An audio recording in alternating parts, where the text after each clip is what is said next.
beautiful home, an affluent woman, a vicious murder. While her husband mourned, investigators searched for clues. A greetings card, an exotic dancer, and an operating room schedule showed investigators a side of medicine they hadn't seen before.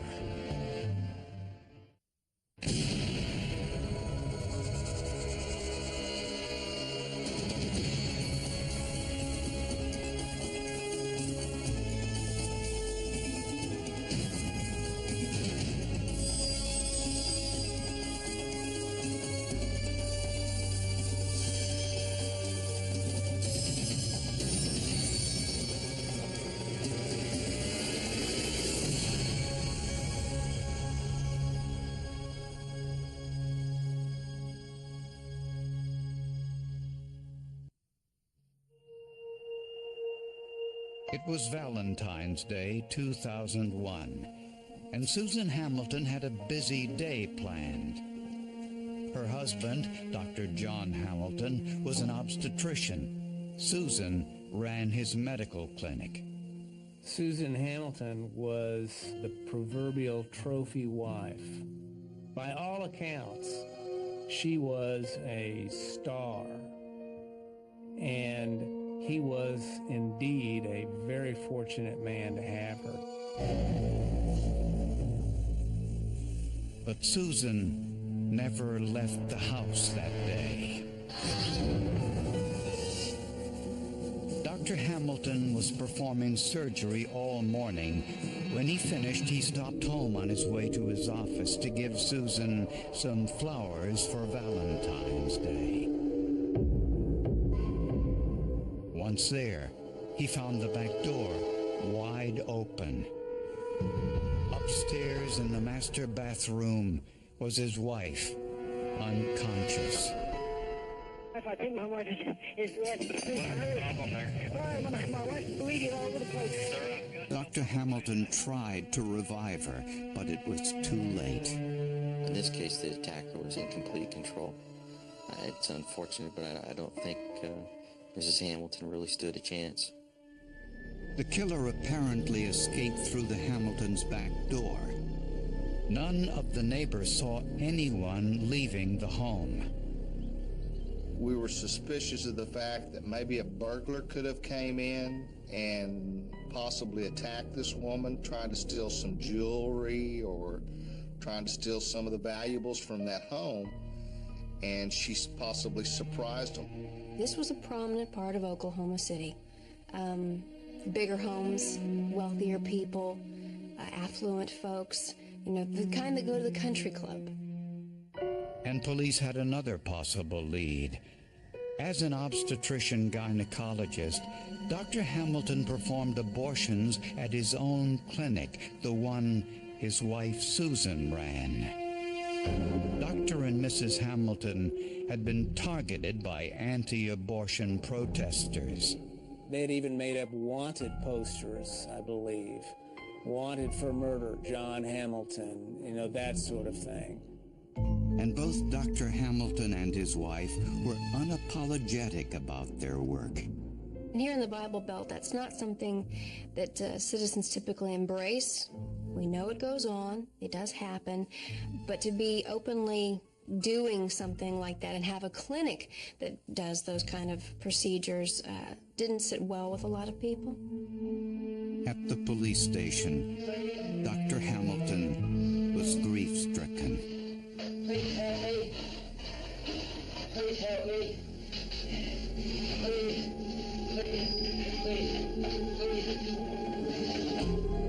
Investigators hoped forensic evidence at the scene could tell them more. Susan and John Hamilton had been married for 15 years, the second marriage for both. Everyone loved Dr. Hamilton. His wife, beautiful woman, wore her age incredibly well. Country club set, absolutely. She looked like she would hang out with that kind of affluent crowd. Everyone said they were just wonderful people and very much in love.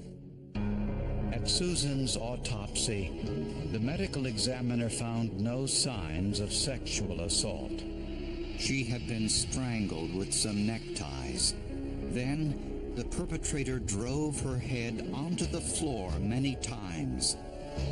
Death was caused by repeated blows to her head with a blunt object. The wound to her forehead, or the left side of her head, was substantial and massive. Yeah, I think that weapon has to be a weapon of opportunity. It has to be something that was in that environment, that was accessible to that person. In a search for suspects, investigators learned that an anti-abortion group planned a demonstration in front of the Hamiltons' home. We were able to determine that the house had been picketed, as well as a permit to picket that residence had been obtained within a month of the time of this homicide. At the crime scene, investigators found no evidence of a break-in, but they did find a potential clue. On the kitchen counter, they found the Valentine's Day card John purchased for his wife. And the card read, "We are important, loving, caring people together. My life would be incomplete without you. I love you, John." The card Susan gave to her husband had an entirely different message. One of the captions she had written herself said, "Obviously, I bought this card before last Monday." Then as you open the card and begin to read the inside of it, she had written, "I bought this card 2 weeks ago, so they don't seem as appropriate now. I love you." Signed, Susan Hamilton. Police wanted to know what had happened 2 weeks earlier. Dr. Hamilton said they had a fight about money, but investigators found evidence there was more to it than that. There's accusations that he was having an affair with one of his clients who was a topless dancer, and this came from phone calls that Susan Hamilton had gotten a hold of. Susan discovered her husband called the dancer more than 60 times. This was nuclear in her eyes, and she even moved out for a night, went to stay with her friend. Dr. Hamilton had been to her club. She had done a table dance for him for about $100, possibly on more than one occasion. Dr. Hamilton denied the two were having an affair, but with so many calls, Susan was skeptical. It was not even the fact that he had done it, that he had actually been chasing this girl a little bit. What was important is that Susan Hamilton believed he had done it. 1 week before the Valentine's Day murder, Susan Hamilton had made Dr. Hamilton write a letter to this dancer, refusing to be her doctor any further. And the media had their own suspicions about Dr. Hamilton. It started when reporters heard the tape of Dr. Hamilton's 911 call. No, listen, I'm a doctor. I've been trying CPR. Please send somebody quick. Is she not breathing? No, she's not breathing. I don't get pulse. Please. Okay. And if you listen to it over and over again, it sounds strange. The things he's saying, the order in which he says them, he's going to, it sounds weird. So the local TV station, KWTV, sent the tape to a company specializing in computer voice stress analysis. The test charted the micro tremors in Dr. Hamilton's voice. It showed no excessive blood flow impacting Dr. Hamilton's voice. On this, I'm very confident that this doctor is not stressed to the degree that I would think he would be under those circumstances, which makes me feel very confident that he rehearsed this before he made his call. The analysis couldn't say, yes, he did, or no, he didn't, but it certainly gave an insight into maybe there was something more to the story that we didn't know. And homicide investigators started to question Dr. Hamilton's unusual behavior captured on videotape just after the murder. He seemed to be out of control with emotions one way or another. He would get upset and start moving back and forth. He would start crying. He'd stop. And that was one of the concerns that I had. It was almost like he was acting. But Dr. Hamilton had an alibi for the time of the murder. He was in surgery all morning with plenty of witnesses. Obviously, a doctor couldn't be in two places at the same time. Or could he?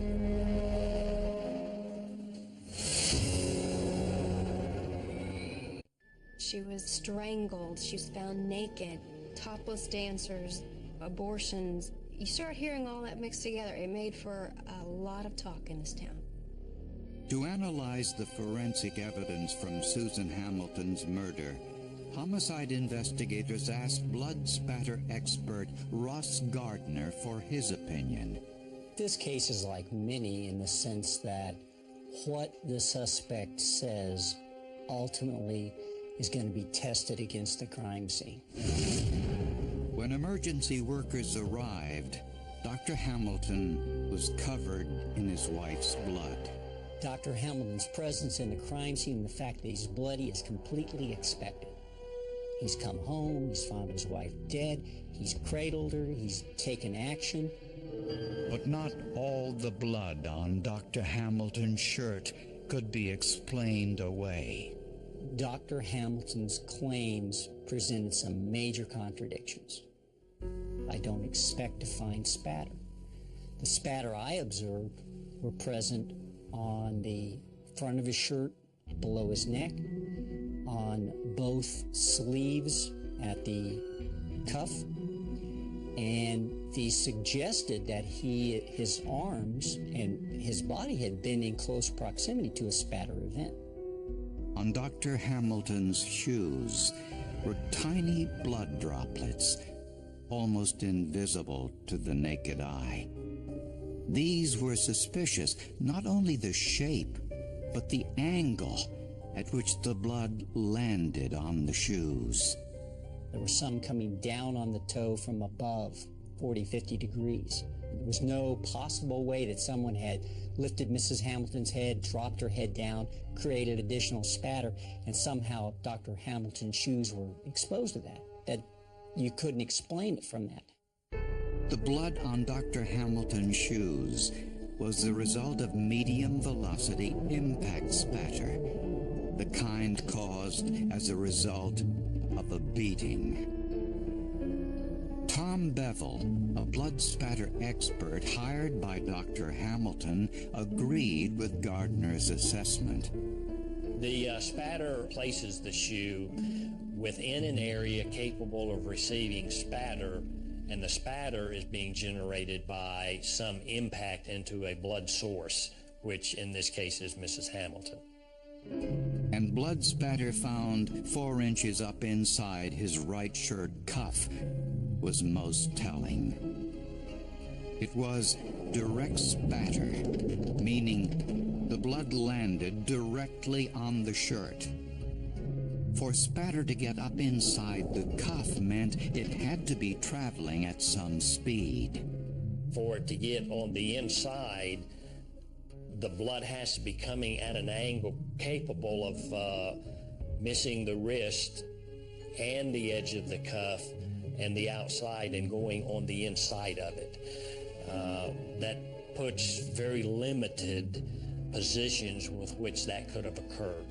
The only way that could have happened is from somebody using their hand to either hold a weapon or something like that and beat be Susan Hamilton, and the blood droplets come spewing off that and be driven up in that angle. Scientists performed DNA testing on each and every blood stain on Dr. Hamilton's shirt and shoes. It was all Susan's blood. Luminol tests revealed even more of Susan's blood on the inside of Dr. Hamilton's car. There was blood found on the steering wheel. There was blood found on the seat, the driver's side left edge of the seat, and also some hair and tissue found on the floor of the vehicle on the driver's side. Investigators discovered what may have been the murder weapon. The Hamiltons' maid said that a marble figurine from the bathroom was missing. And communication records indicated Dr. Hamilton was not in the hospital in between his two operations on the morning of the murder. He started getting pages from that hospital to get there now because that second patient had already been put under anesthesiology. The blood spatter evidence proved he was home. Dr. John Hamilton was arrested and charged with murder. Can you leave the door open? I mean, it's just, I feel like I'm in a cage. I'm sorry, Well, I tried to explain to you that they're discussing cases and everything else, and that's why I was hoping there was someplace else you could put me. This is just, I'm sorry, I am so distraught. I'm in need. I want to talk to somebody. I just can't. I'll go nuts. Well, that's the whole purpose of you being here, okay? The stage was set for one of the most publicized trials in Oklahoma history. Interest to this case was the stature of John and Susan Hamilton and the murder occurring on Valentine's Day. Valentine's Day is a day for love. This wasn't a very loving scene that I saw that day. So what really happened between Dr. John Hamilton and his wife Susan in the days and weeks leading up to Susan's murder? Prosecutors learned that Dr. Hamilton was making financial payments to others without Susan's knowledge. He had been sliding money to one of his children by a previous marriage. Well, she found out he lied to her about that, and she absolutely went ballistic about that, told him if he ever did it again, she'd leave him. There was no question who wore the pants in the family, and it was not John. She was a very black and white person. You lie to her, and you're done. And Susan suspected there was more going on between her husband and the exotic dancer than he admitted. My thinking as Susan at this point says, you have broken my trust, and it's over. The stripper actually told me that she really believed that John Hamilton was trying to work up the nerve to ask her out on a date. There wasn't any relationship there, but she knows men pretty well, and he was trying to work up the courage to even get to first base, and he wasn't even off home plate yet. On the morning of Valentine's Day, prosecutors believed the couple exchanged cards and they argued about Susan's not-so-veiled message inside. I don't believe I'd ever wanted to get this from my wife for Valentine's Day. It wasn't one of the more cheerful ones that you want. Forcing an exchange of thoughts about one another, thoughts that maybe would have been better aired with a counselor in the room. The evidence suggests Dr. Hamilton went to the hospital, performed one operation, then returned home, possibly with an attempt toward reconciliation.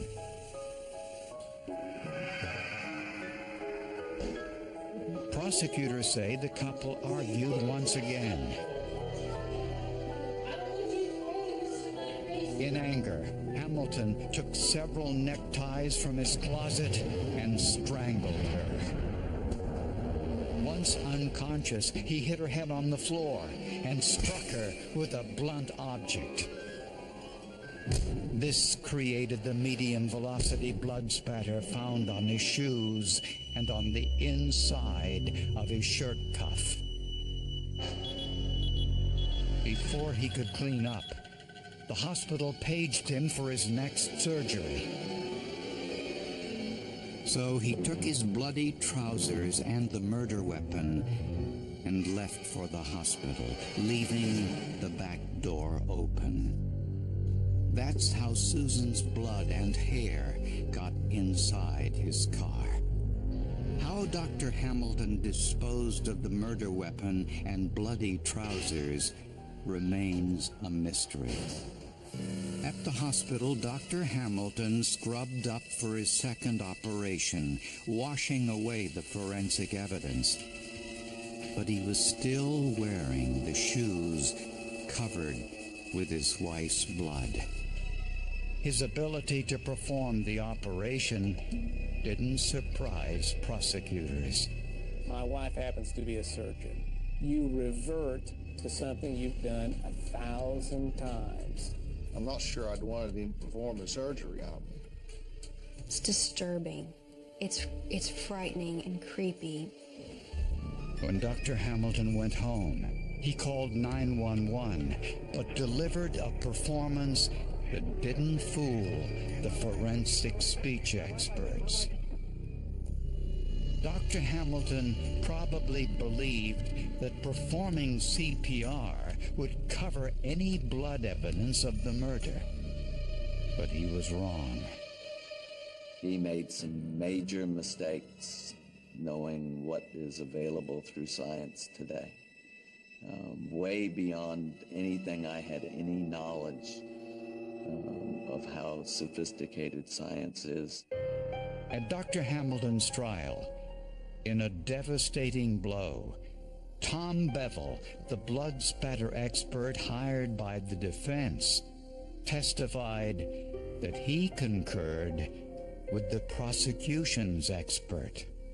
This is Dr. Hamilton's witness there to help him get off the murder charge. It was absolutely a Perry Mason moment. And you could turn and look at the jurors and see them all go, oh. In my opinion, when you look at this case in its totality, in other words, look at all the physical evidence, look at all the statements, I am certainly well beyond any reasonable doubt that Dr. Hamilton is the person that has done this.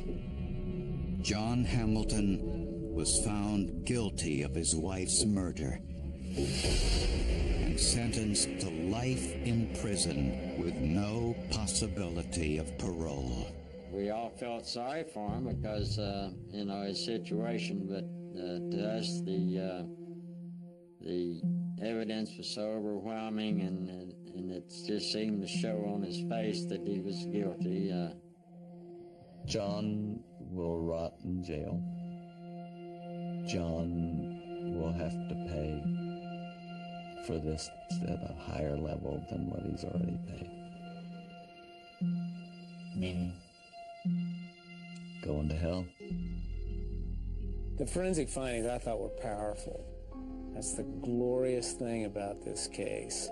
There was absolutely no doubt in my head. He is the killer. He's made his own bed. That's one of the interesting things about forensic pathology and forensics. It's a study of human nature. That's the dark side to it.